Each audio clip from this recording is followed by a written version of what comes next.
छाछरो जे मुख़्तलिफ़ ॻोठनि में मोर पखी बीमारी विघे मरण लॻा आहिनि। थर जी फितरी सूंह मोर पखियुनि में राणीखेत बीमारी पखिड़िजी वई। 2 ॾींहनि जे अंदरि 15 मोर पखी मरी विया आहिनि।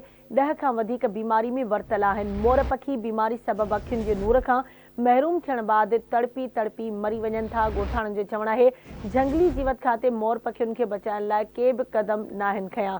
हिकु भेरो ॿीहर अवांखे आगाह कयूं पिया। अहम ख़बर आहे छाछरो जे मुख़्तलिफ़ ॻोठनि में मोर पखी बीमारी विघे मरण लॻा आहिनि।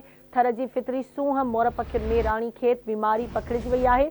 2 ॾींहनि अंदरि 15 मोर पखी मरी विया। 10 खां वधीक बीमारी में वरतल आहिनि।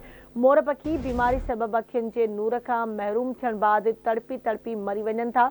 ॻोठाणनि जो चवणु आहे झंगली जीवत खाते मोर पखियुनि खे बचाइण लाइ के क़दम नाहिनि खयां।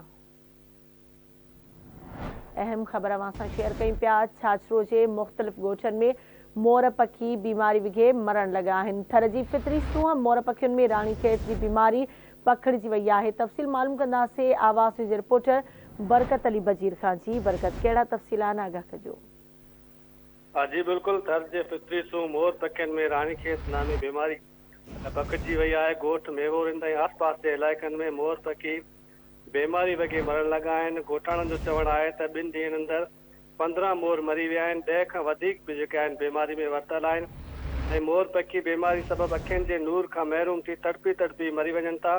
ॻोठाणनि वाइल्ड लाइफ खाते खां अपील कई आहे त फितरी हुसन मोर पखियुनि खे बचाइण लाइ जल्द उपाउ वठा वञनि। जी ठीकु आहे, मुंहिंजी महिरबानी बरकत अली अपडेट करण जे लाइ।